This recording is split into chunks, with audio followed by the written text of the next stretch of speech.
اللہ اللہ اللہ اللہ اللہ ضلالہ وکل ضلالۃ فی النار۔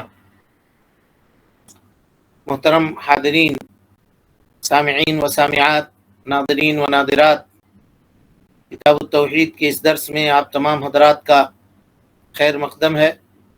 اللہ رب العالمین میرے اور آپ کے مل بیٹھنے کو قبول فرمائے، علم دین، علم نافع سیکھنے، اس کے مطابق عمل کرنے، اس کی دعوت عام کرنے اور اس راستے میں آنے والی مصیبتوں کے اوپر اللہ رب العالمین ہمیں اور آپ کو صبر کی توفیق نصیب فرمائے۔ محترم حاضرین، انسان کا یہ کہنا ماشاء اللہ وشئت، اس کا کیا حکم ہے، اس سلسلے میں آپ کے سامنے گفتگو چل رہی ہے، اور کل کے درس میں حدیث کی تشریح جس کو حضرت قتیلہ رضی اللہ عنہ نے روایت کیا ہے، ایک یہودی اللہ کے نبی صلی اللہ علیہ وسلم کے پاس آتا ہے اور یہ کہتا ہے کہ تم لوگ شرک کرتے ہو، تم لوگ یہ کہتے ہو ماشاء اللہ وشئت، اور کہتے ہو کعبہ کی قسم۔ تو اللہ کے نبی صلی اللہ علیہ وسلم نے صحابہ کرام کو یہ حکم دیا کہ جب تم قسم کھانے کا ارادہ کرو تو کہو ورب الکعبہ، یا یہ کہو ماشاء اللہ ثم شئت۔ اس حدیث کو امام نسائی رحمۃ اللہ علیہ نے ذکر کیا ہے اور اس کو صحیح قرار دیا ہے۔ اس حدیث کی تشریح کل کے درس میں ہم آپ کے سامنے کر چکے تھے۔ فوائد حدیث، حدیث سے کیا فائدہ مستنبط ہوتا ہے، اس سلسلے میں کچھ باتیں باقی تھیں۔ تو سب سے پہلا فائدہ اس حدیث سے یہ سمجھ میں آتا ہے کہ اہل باطل بھی کبھی کبھی حق بات بولتے ہیں، اس لیے نہیں کہ وہ حق بات کا اظہار کرنا چاہتے ہیں، بلکہ ان کی غرض فاسد ہوتی ہے، اور وہ فاسد کام کے لیے یا فاسد مقصد کے لیے، برے مقصد کے لیے حق بات کو ظاہر کرتے ہیں۔ تو جو اہل باطل ہے تو اس کے زبان سے اگر کبھی کبھار حق نکل جائے تو اس سے کبھی اہل حق کو دھوکے میں نہیں آنا چاہیے، اور اس میں وہ ساری چیزیں داخل ہیں کہ کبھی کوئی باطل ہوتا ہے، کسی اسٹیج میں آ کر کے اہل حق کی تائید میں کچھ باتیں کر دیتا ہے، لوگ اس کو اپنا ہیرو بنا لیتے ہیں اور اپنا رول ماڈل اس کو سمجھنے لگتے ہیں، اس کو فالو کرنے لگتے ہیں، اس کی ہر چیز کو سننے لگتے ہیں، اپنی مجلسوں کے اندر اس کا ذکر کرنے لگتے ہیں، اور کسی مسئلے میں اس کے قول کو بیان کرنے لگتے ہیں۔ یہ عام طور پہ ہوتا ہے، کیونکہ آج کل کے زمانے میں جہاں ہم لوگ شیئر، فالو، ٹویٹ، ری ٹویٹ اور لائک، اس زمانے سے ہم اور آپ گزر رہے ہیں۔ تو اس زمانے میں حق کا پیمانہ یہی ہے کہ جس کو جتنا انگوٹھا ملا وہ آدمی اتنا بڑا ہے، جس کے سننے والے جس قدر زیادہ ہوئے وہ آدمی اتنا بڑا ہے۔ تو یہ معیار نہیں ہے، معیار یہ نہیں ہے، اس لیے کہ باطل والا یا اہل باطل کے زبان سے بھی کبھی کبھی حق باتیں ظاہر ہوتی ہیں، لیکن وہ حق کو ظاہر کرنا مقصد نہیں ہوتا ہے۔ جیسا کہ یہ یہودی اللہ کے نبی صلی اللہ علیہ وسلم کے پاس آ کر کے حق بات اس نے کہی، اور حق بات کی طرف آپ صلی اللہ علیہ وسلم کی رہنمائی کی، لیکن اس لیے نہیں کہ وہ حق بات کو اجاگر کرنا چاہتا تھا، بلکہ اس لیے کہ وہ اللہ کے نبی صلی اللہ علیہ وسلم کو تکلیف دینا چاہتا تھا، اور آپ صلی اللہ علیہ وسلم کی امت کے اوپر الزام لگانا چاہتا تھا۔ اس مخفی طریقے سے وہ آ رہا تھا، اور اس کی فاسد رائے تھی اور فاسد اس کا مقصد تھا، جس مقصد کے اوپر اللہ کے نبی صلی اللہ علیہ وسلم متنبع ہو گئے۔ تو اب اس سے کوئی آدمی یہ کہے کہ دیکھو یہود حق بات بولتے ہیں، اسی لیے ہم ان کو فالو کریں گے، ان کی باتوں کو مانیں گے، ان کی مجلسوں میں جائیں گے، ان کو سنیں گے، اگر کوئی ان کو پڑھیں گے، ان کی کتابوں کا مطالعہ کریں گے۔ اگر آدمی یہ کہے تو وہ آدمی حق والا نہیں ہے، اور وہ جادہ مستقیم سے، صراط مستقیم سے، سیدھی شاہراہ سے بھٹکا ہوا آدمی ہے، اس لیے کہ اہل باطل کبھی حق کو ظاہر کرتے ہیں اور اہل حق کو چاہیے کہ وہ اس سے دھوکے میں نہ پڑیں۔ یہ پہلا فائدہ ہے۔ دوسرا فائدہ یہ ہے کہ ایک مومن کے لیے یہ ضروری ہے، غور سے اس کو سنیے، ایک مومن کے لیے ضروری ہے کہ وہ حق بات کو قبول کر لے، اگرچہ حق بات کا اظہار کسی باطل آدمی سے ہی کیوں نہ ہو رہا ہو، حق بات کو قبول کر لے، چاہے اس کا کہنے والا مشرک ہو، چاہے اس کا کہنے والا مبتدع بدعتی ہو، یا اس کا کہنے والا فاسق ہو۔ جب آپ کو یہ سمجھ میں آ گیا کہ یہ آدمی جو حق بات، یہ بات جو کہہ رہا ہے یہ حق ہے، تو مومن ہونے کی حیثیت سے ایک آدمی کی ذمہ داری یہ ہے کہ اس بات کو قبول کر لے، قبول کرے۔ لیکن قبول کرنے کا مطلب یہ نہیں ہے کہ وہ اہل باطل سے حق کو طلب کرے۔ قبول کرنا اور طلب کرنا دونوں میں فرق ہے۔ کہیں سے کوئی بات سننے میں آ گئی، آپ نے تحقیق کی، یہ بات حق ہے، درست ہے، آپ نے اس کو قبول کر لیا، لیکن اب چاہ کر کے، مقصد کے ساتھ اس کی مجلسوں میں شریک ہو رہے ہیں حق سننے کے لیے، تو اس کی اجازت اسلام آپ کو نہیں دیتا ہے، اس کی اجازت آپ کو نہیں دیتا ہے۔ سمجھ رہے ہیں؟ یہی فرق ہے حق کو قبول کرنے میں اور حق کو طلب کرنے میں۔ تو اہل باطل سے حق طلب کرنے کی اجازت نہیں ہے، اس لیے کہ اہل باطل اضلال اور ضلال کے علاوہ کچھ بھی نہیں پروستے، وہ ضلالت و گمراہی کے پروسنے والے ہوتے ہیں، اور اسی کو حق کے قالب میں کبھی کبھی ڈھال کر کے، سجا کر کے، سنوار کر کے لوگوں کے سامنے پیش کرتے ہیں۔ حق کے طرف کبھی وہ اشارہ نہیں کرتے یا لوگوں کی رہنمائی نہیں کرتے، بلکہ وہ جب پکے ہو جاتے ہیں اپنے معاملے میں تو ان کا جو نظریہ باطل کا ہوتا ہے اس کو وہ بیان کرتے ہیں۔ اب اس کی ایک مثال آپ کے سامنے میں رکھ رہا ہوں۔ یہ جو علی مرزا جس کو آج لوگ سن رہے ہیں، پہلے کی اس کی تقریریں اٹھا کر دیکھیے تو آپ کو یوں لگے گا کہ یہ آدمی ایک دم حق بیان کر رہا ہے، لیکن جب اس کے فالوورز ہو گئے، اس کے ماننے والے ہو گئے، ایک بڑی تعداد کو اس نے اپنی طرف پھیر لیا، تو اس کے بعد اس کا رنگ کھل کر کے سامنے آیا۔ صحابہ کے اوپر اس نے تبرہ کرنا شروع کیا، اور حضرت معاویہ رضی اللہ عنہ کے تعلق سے اس نے گفتگو کی، دیگر صحابہ کرام کے اوپر اس نے الزام لگایا، اس کی جو رافضیت دل کے اندر چھپی ہوئی تھی وہ کھل کر کے سامنے آئی۔ اسی طریقے سے آپ اس سے اور اوپر لیول پہ چلے جائیں، مرزا غلام احمد قادیانی کو دیکھیے، شروع میں اس کے جو کتابات ہیں، جو اس نے لکھا، جو تحریریں لکھی، لوگ سمجھے کہ یہ بہت بڑا عالم ہے اور یہ بڑا مصلح ہے، اصلاح کا کام کرنے والا ہے، لیکن جیسے جیسے اس کے فالوورز ہوتے گئے، لوگ اس سے جڑتے گئے، لوگ اس کی باتوں کو سننا لوگوں نے شروع کر دیا، تب وہ اپنے اصلی مقصد کو کھول کر کے سامنے رکھا۔ تو ہر زمانے میں اہل باطل پہلے حق بیان کرتے ہیں، یہ چارہ ہوتا ہے، جس طرح سے مچھلی کا شکاری پہلے پانی میں چارہ ڈال کر کے مچھلیوں کو اپنے طرف مائل کرتا ہے، اور جب ساری مچھلیاں مائل ہو جاتی ہیں تو اس کے بعد کانٹا لگا کر کے یا جال ڈال کر کے ان مچھلیوں کا شکار کرتا ہے۔ تو یہ وہ لوگ ہیں جو انسانوں کے عقیدے کا شکار کرنے والے ہیں، اس کے دین کا شکار کرنے والے ہیں، اور اس کے مذہب کا، اس کے عقیدے کا، اور اسی طریقے سے اس کے ایمان کا شکار کرنے والے ہیں۔ ایسے شکاریوں سے ہم کو اجتناب کرنے کی ضرورت ہے، چوکنا رہنے کی ضرورت ہے، اور پرہیز کرنے کی ضرورت ہے۔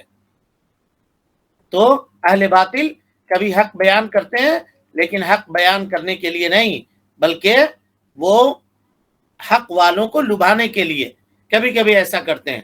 تو ان دونوں کے درمیان فرق کیجئے گا، حق کو قبول کرنے میں اور حق کو طلب کرنے میں، کیونکہ بعض لوگ خلط ملط کا شکار ہوتے ہیں اس مسئلے میں۔ اگر کوئی کسی بدعتی سے کوئی حق بات آ رہا ہے تب بھی اس کو رد کر دیتے ہیں، کہا نہیں ہم اس کو نہیں مانیں گے، کہنے والا بدعتی ہے۔ اور وہ یہ کہتے ہیں کہ ہم ایک بدعتی سے حق بات کیوں سنیں گے، یہ بھی غلط ہے، اور حق بات کیوں لیں گے، یہ بھی غلط ہے، اور کبھی وہ کہتے ہیں کہ ہم اہل بدعت سے حق بات نہیں سنیں گے۔ تو یہ دونوں معاملے کے اندر خلط ملط کے وہ شکار ہوتے ہیں۔ کہیے کہ باطل سے اگر حق بات صادر ہو رہا ہے تو اس کو ہم قبول کریں گے، لیکن حق کو اس سے طلب نہیں کریں گے۔ طلب کرنا اور قبول کرنا، یہ دونوں میں کیا فرق ہے، یہ میں آپ کے سامنے بیان کر چکا ہوں۔ یہ ایک فائدہ تھا جس میں بہت سارے لوگ گمراہ ہوتے ہیں اور بہت سارے لوگ دھوکہ کھاتے ہیں، اور اہل علم، بہت سارے طلاب علم سیکھنے والے لوگ بھی اس مسئلے میں خلط مباحث کا شکار ہوتے ہیں۔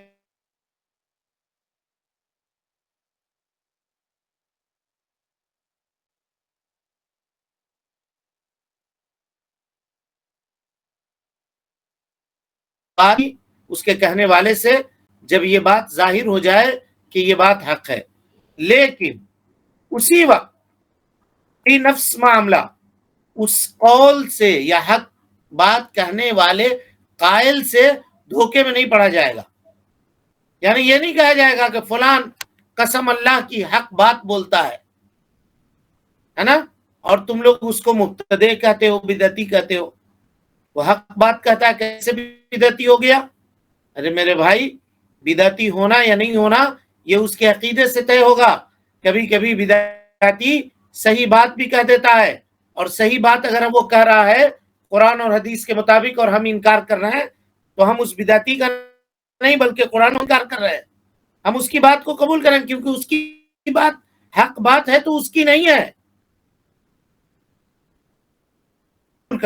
لیکن اس کو پرموٹ کرنا، اس کی ذات کو پرموٹ کرنا، یہ بدعت کو پرموٹ کرنا ہے، اسی لیے ہم اس کو پرموٹ نہیں کریں گے۔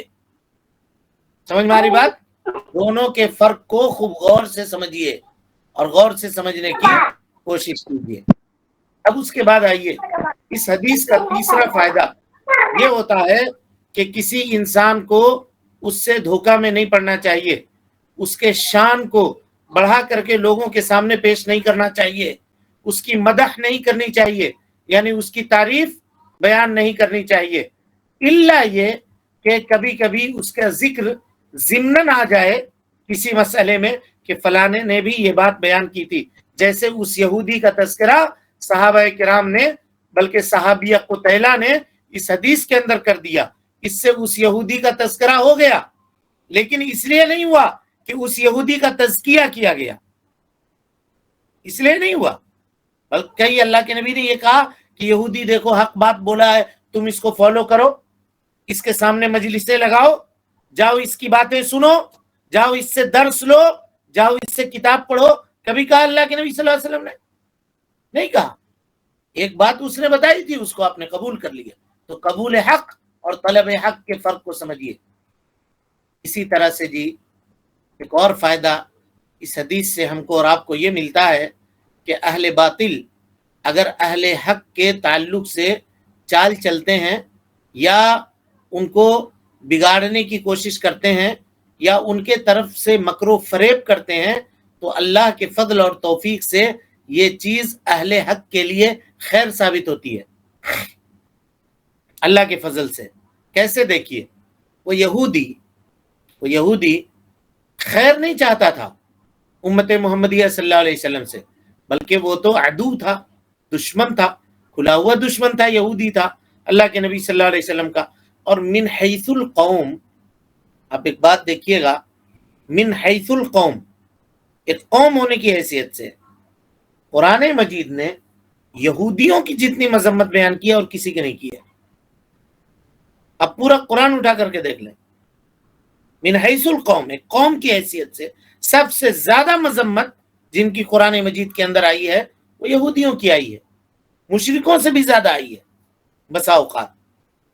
تو باوجود اس کے اللہ کے نبی جناب محمد رسول اللہ صلی اللہ علیہ وسلم کے پاس وہ یہودی آیا، خیر نہیں چاہتا تھا، بلکہ وہ تو دشمن تھا کھلا ہوا جی، اور دشمنی کرنا چاہتا تھا، اس امت کے اوپر الزام مرنا چاہتا تھا، لیکن اللہ تعالیٰ نے اس کے ذریعے سے امت کو ایک شرک سے کیا کیا؟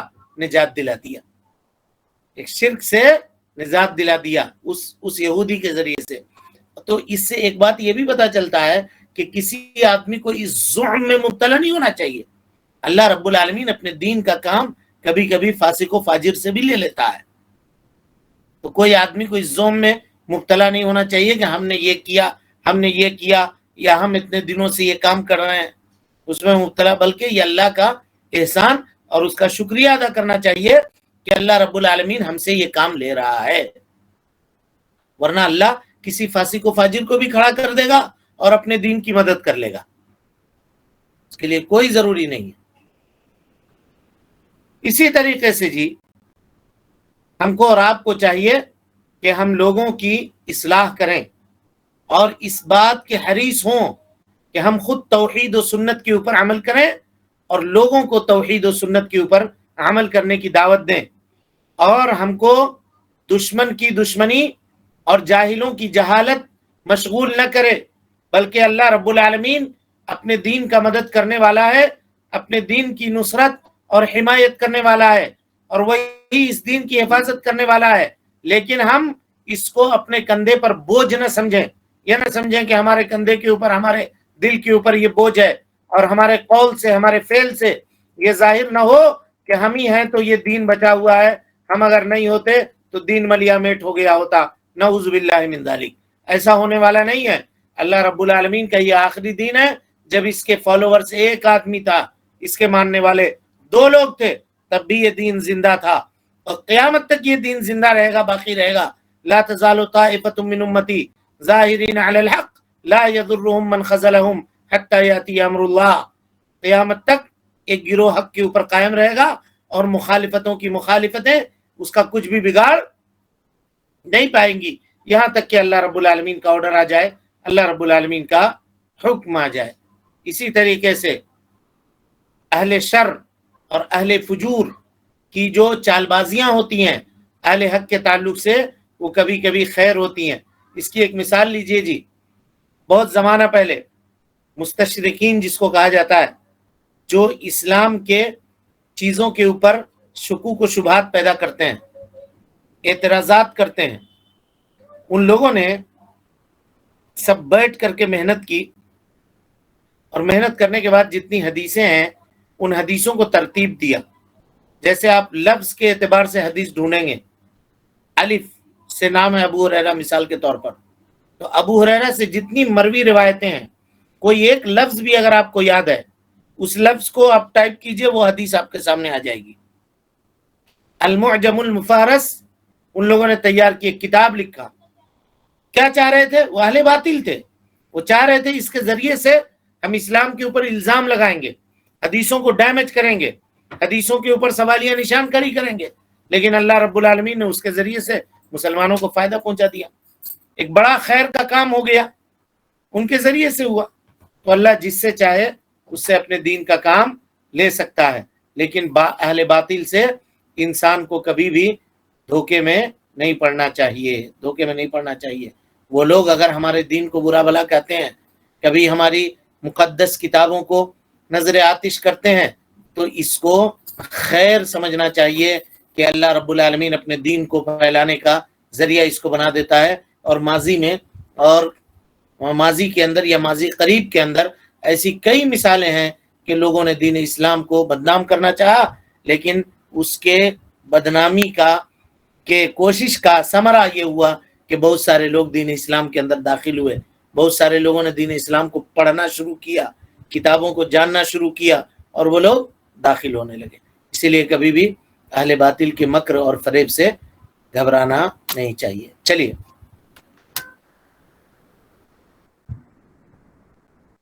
الحمد للہ وحدہ والصلاة والسلام علی من لا نبی بعدہ، اما بعد فاعوذ باللہ من الشیطان الرجیم، بسم اللہ الرحمن الرحیم.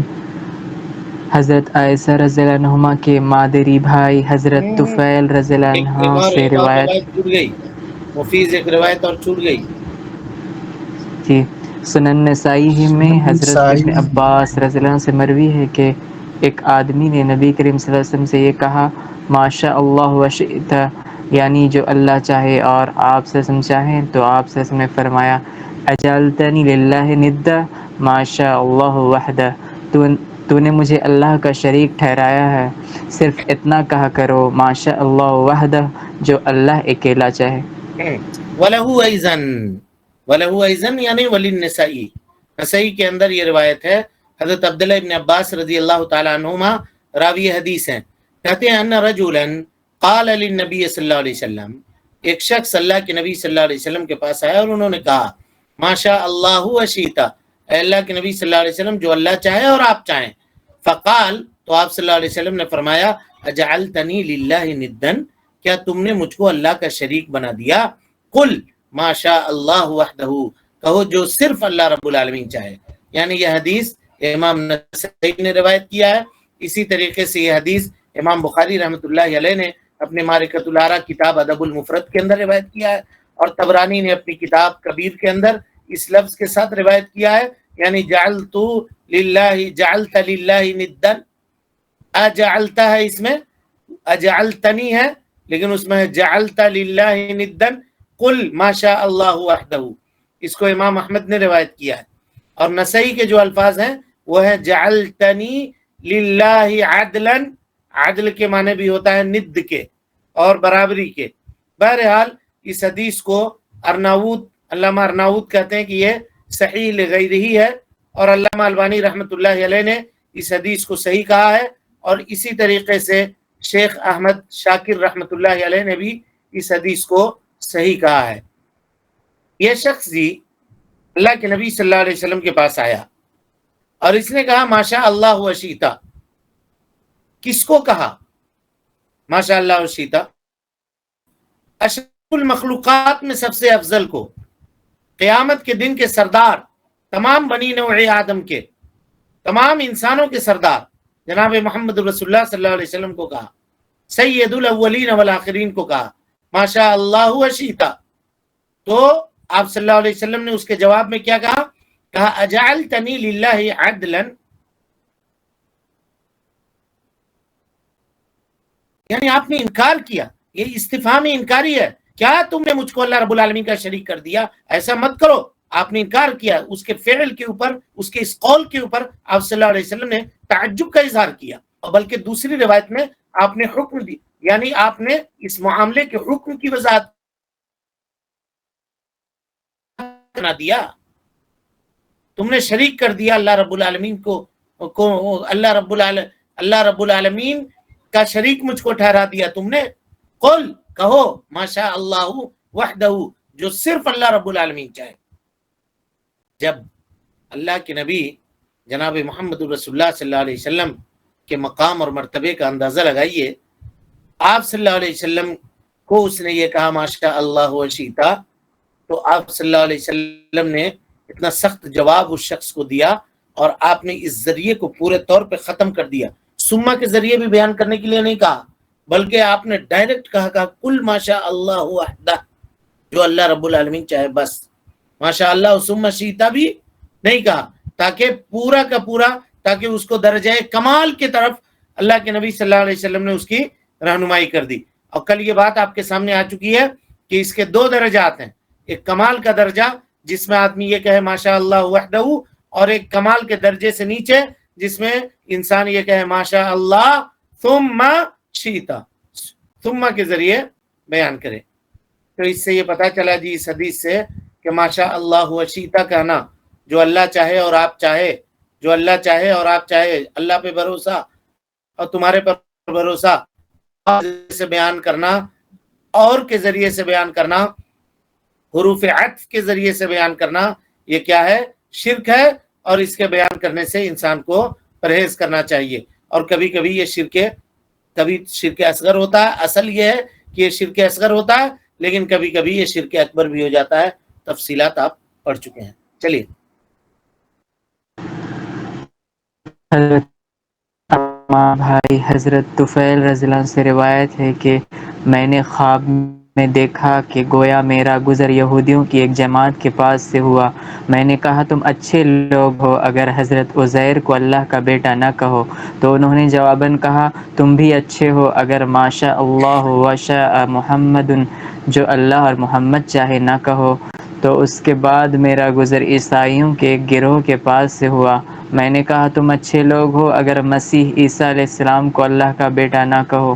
انہوں نے جواباً کہا تم بھی اگر ماشاء اللہ وشاء محمد نہ کہو تو بہت اچھے ہو۔ صبح ہوئی تو میں نے یہ خواب کچھ لوگوں سے ذکر کیا، پھر رسول اللہ صلی اللہ علیہ وسلم کی خدمت میں آیا اور آپ صلی اللہ علیہ وسلم سے ساری بات ذکر کی۔ آپ صلی اللہ علیہ وسلم نے فرمایا تم نے یہ خواب کسی کو بتلایا بھی ہے؟ میں نے کہا جی ہاں۔ آپ صلی اللہ علیہ وسلم خطبہ دینے کے لیے کھڑے ہوئے۔ اللہ کی حمد و ثنا کے بعد آپ صلی اللہ علیہ وسلم نے فرمایا اما بعد، طفیل نے خواب دیکھا ہے اور اس نے بعض کو بتایا بھی ہے۔ تم ایک جملہ بولا کرتے ہو تمہیں اس بات سے روکنے میں میرے لیے فلاں فلاں چیز یعنی شرم مانی تھی۔ تم ماشاء اللہ وشاء محمد نہ کہا کرو بلکہ صرف ماشاء اللہ کہا کرو۔ یہ خواب تھی، اس کو ابن ماجہ نے حضرت حذیفہ رضی اللہ تعالیٰ عنہ سے روایت کیا ہے، لیکن حضرت حذیفہ کا ذکر کرنا اس حدیث کی روایت میں یہ ابن عیینہ جو محدث ہیں، ابن عیینہ رحمہ اللہ، ان سے وہم ہوا ہے، جیسا کہ محققین محدثین نے بیان کیا ہے۔ اور اسی کے جانب حافظ ابن حجر رحمۃ اللہ علیہ نے فتح الباری کے اندر تنبیہ کی ہے کہ یہ حدیث حذیفہ ابن یمان سے مروی نہیں ہے، یعنی اس حدیث کے راوی حذیفہ ابن یمان نہیں ہے، بلکہ یہ عیینہ محدث سے وہم ہوا ہے کہ انہوں نے اس حدیث کو حضرت حذیفہ سے ذکر کر دیا۔ تو کبھی کوئی آدمی یہاں طفیل سے اس حدیث کو دیکھ رہا ہے، تو اگر کوئی ابن ماجہ پڑھے اور وہاں دیکھے کہ حضرت حذیفہ ابن یمان سے ہے تو یہ نہ سمجھے کہ یہ حدیث حذیفہ ابن یمان سے ہے، اس لیے اس وضاحت کی ضرورت آپ کے سامنے پڑی۔ ابن ماجہ میں حضرت حذیفہ سے جو حدیث روایت ہے اس میں یہ ہے ان رجلا من المسلمین، مسلمانوں میں سے ایک آدمی نے خواب میں دیکھا انہو لقی رجلا من اہل الکتاب، کہ وہ اہل کتاب سے ایک آدمی سے ملاقات کرتا ہے۔ یہ ابن ماجہ کے الفاظ ہیں جو ہم پڑھ رہے ہیں ابھی آپ کے سامنے۔ فقال، تو اس نے کہا نعم القوم انتم، تم لوگ بہت اچھے لوگ ہو، لولا انتم لولا انکم تشرکون، اگر تم لوگ شرک نہیں کرتے، تقولون ما شاء اللہ وشاء محمد، تم لوگ کہتے ہو ما شاء اللہ وشاء محمد، جو اللہ چاہے اور محمد چاہے۔ تو وہ شخص نے اس واقعے کا، اس خواب کا تذکرہ اللہ کے نبی صلی اللہ علیہ وسلم سے کیا، تو آپ صلی اللہ علیہ وسلم نے فرمایا واللہ اما واللہ کنت لا اعرفها، قسم اللہ کی میں اس بات کو جانتا تھا، قولوا ما شاء اللہ ثم محمد، کہا کرو جو اللہ چاہے اور اس کے بعد محمد صلی اللہ علیہ وسلم چاہیں، یعنی ثم کے ذریعے بیان کیا کرو۔ یہ روایت ابن ماجہ نے اسی طرح سے ذکر کیا ہے، اور پوری روایت جو آپ اس کتاب کے اندر پڑھے ہیں ابھی، یہ پوری روایت ابن ماجہ کے اندر موجود نہیں ہے، بس اتنا ہی ہے جتنا ہم نے آپ کے سامنے بیان کیا ہے۔ لیکن یہاں جو شیخ الاسلام محمد بن عبد الوہاب رحمۃ اللہ علیہ نے اس کو ذکر کیا ہے، یہ طفیل سے ہے۔ طفیل یہ ام المومنین حضرت عائشہ صدیقہ رضی اللہ عنہا کے والدہ شریک، ماں شریک جس کو کہا جاتا ہے، ماں شریک بھائی ہیں، ماں شریک بھائی ہیں۔ کون؟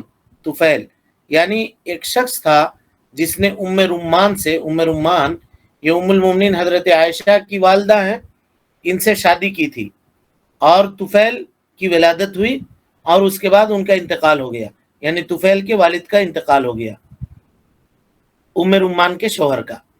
اس کے بعد ام رمان سے حضرت ابو بکر صدیق رضی اللہ تعالی عنہ نے نکاح کیا، جس سے ام المومنین حضرت عائشہ صدیقہ رضی اللہ عنہا کی ولادت ہوئی، اور اسی طرح سے عبد الرحمن ابن ابی بکر صدیق رضی اللہ عنہ کی ولادت ہوئی۔ تو یہ ام المومنین حضرت عائشہ صدیقہ رضی اللہ عنہا کی ماں شریک بھائی ہوئے کون؟ حضرت طفیل، حضرت طفیل جو اس حدیث کے راوی ہیں اور روایت کرنے والے ہیں۔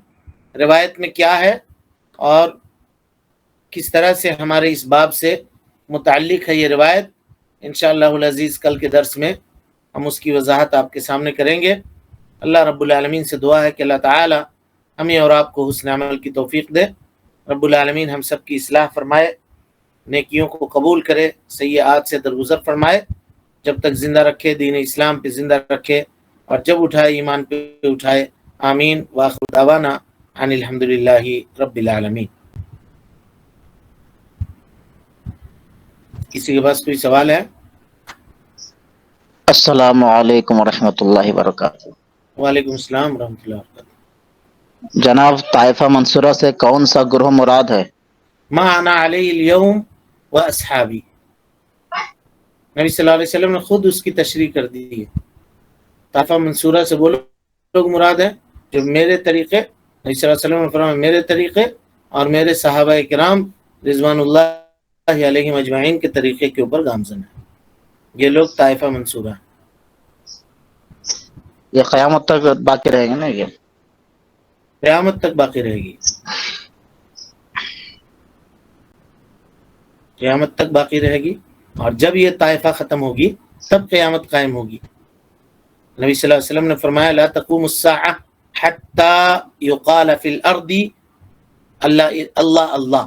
قیامت اس وقت تک قائم نہیں ہوگی جب تک زمین پہ اللہ اللہ کہنے والا ایک آدمی بھی باقی رہے گا، اور سب مٹ جائیں گے تو قیامت قائم ہوگی. اسی لیے کہا تقوم الساعة الا عن شرار الخلق.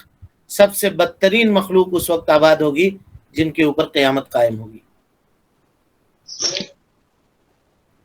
تو اہل حدیث جماعت اس میں جو ہے شامل ہوتے ہیں؟ آپ کو کیا لگتا ہے اہل حدیث شامل ہوتے ہیں یا نہیں ہوتے ہیں؟ میں آپ کا جواب جاننا چاہتا ہوں. میں آپ سے سوال کرنا چاہتا ہوں. جی الحمدللہ ہوتے ہیں. پھر جواب آپ نے دے دیا. دیکھیے، منہج جو صحابہ کرام کا تھا، اور صحابہ کرام نے جس منہج کے تحت حدیثوں کو سمجھا تھا یا قرآن کو سمجھا تھا، اگر دنیا میں کوئی جماعت باقی ہے تو وہ ایک جماعت ہے جس کا نام اہل الحدیث ہے نا؟ جی جی جو صحابہ کے منہج پر کتاب و سنت کو سمجھتی ہے اور اس کے مطابق عمل کرتی ہے. ہو سکتا ہے من حیث الفرد میرے اندر کوئی کمی ہو، من حیث الفرد فلاں کے اندر کوئی کمی ہو، تو اس کو دیکھ کر کے پوری جماعت کا فیصلہ نہیں کیا جا سکتا. جی جی اس کا جو منہج ہے، اس کا جو موٹو ہے وہ یہی ہے. اور اس کی گواہی دوسروں نے بھی دیا ہے. دوسروں نے بھی دیا ہے کہ کہا کہ سب سے زیادہ اگر بدعت سے اور شرک سے دور رہنے والی اگر کوئی جماعت ہے تو وہ اہل الحدیث ہے. جی الحمدللہ.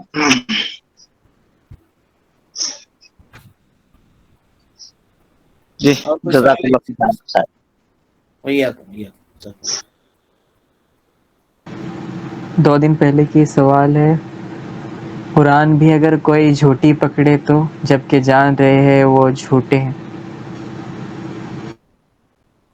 جھوٹا قسم. جی اسی کے متعلق سے ہے. اگر جان بوجھ کر کے کوئی آدمی جھوٹی قسم کھا رہا ہے تو اس کا کوئی کفارہ نہیں ہے جی.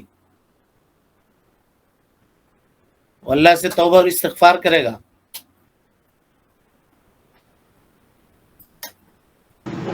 پھر اپنی اولاد کی قسم کھائے تب کیا کرنا چاہیے؟ اولاد کی قسم کھائے یا جس کی بھی کھائے، سب شرک اصغر ہے.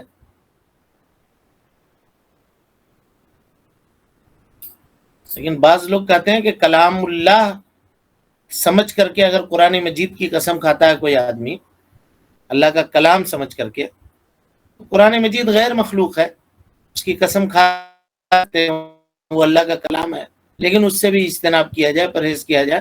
جب بھی قسم کھانے کی ضرورت پڑے تو اللہ کی قسم کھائے. لفظ خدا کا استعمال کرنا کیسا ہے؟ جیسا آپ نے کہا تھا خدا کی قسم، تو اس میں آئے گا کیا؟ بات آ چکی ہے اس تعلق سے، یہ سب چبائے ہوئے لقمے ہیں. کتنا مرتبہ اس کو یہ کیجیے گا؟ اس جی سب تعلق باکس سے میں. بات ہو چکی ہے، کوئی فائدہ نہیں ہے. وہ سب جان کے کوئی فائدہ نہیں ہے. السلام علیکم وعلیکم السلام. شیخ. صبح شام کے جو اذکار پڑھنے کا جو ذکر ہے تو اس کا اصل وقت کتنا بجے سے کتنا بجے تک ہے؟ مثلاً جیسے فجر کا نماز اور مغرب کا فوراً بعد پڑھی جائے گی، یا پھر کسی اہم وجوہات کی وجہ سے اگر تھوڑا سا وقت مؤخر کر کے اگر پڑھی جائے تو کیا ہم جو فضیلت کے جو ہے اس کے ثواب سے محروم ہو سکتے ہیں کیا؟ نہیں، عصر کے بعد اگر کوئی آدمی پڑھنا چاہے تو پڑھ سکتا ہے، اس میں کوئی حرج نہیں ہے. عصر کے بعد بھی پڑھ سکتا ہے اور اسی طرح سے فجر کے بعد بھی پڑھ سکتا ہے. اس سے استدلال کرتے ہیں فسبحان اللہ حین تمسون وحین تصبحون، جب تم صبح کرتے ہو جب تم شام کرتے ہو. تو شام اور صبح کا اطلاق عصر کے بعد سے ہونا شروع ہو جاتا ہے، تو اگر کوئی آدمی پڑھنا چاہے تو پڑھ سکتا ہے. مگر مغرب والی جو ہے پڑھنے وہ عصر کے بعد بھی پڑھی جا سکتی ہے، پڑھی جا سکتی ہے، پڑھی جا اور سکتی ہے. فجر والی جو ہے وہ تاخیر بھی ہو جائے تو کوئی ایشو نہیں ہے. کوئی حرج نہیں ہے، لیکن کوشش کرنی چاہیے کہ فجر کے بعد اس کو فوراً پڑھ لے. بارک کبھی اللہ کبھار فیکم. کوئی تاخیر ہو گیا تو اس میں کوئی حرج نہیں ہے انشاءاللہ العزیز. عذر کے بنیاد کے اوپر تاخیر اگر ہے تو اللہ رب العالمین بہتر جانتا ہے، اس پہ ثواب کامل ملے گا انشاءاللہ. یہ امید اللہ سے رکھنی چاہیے.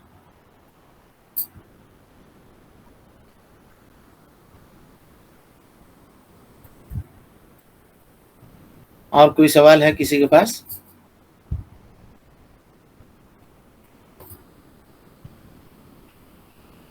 چلیں پھر.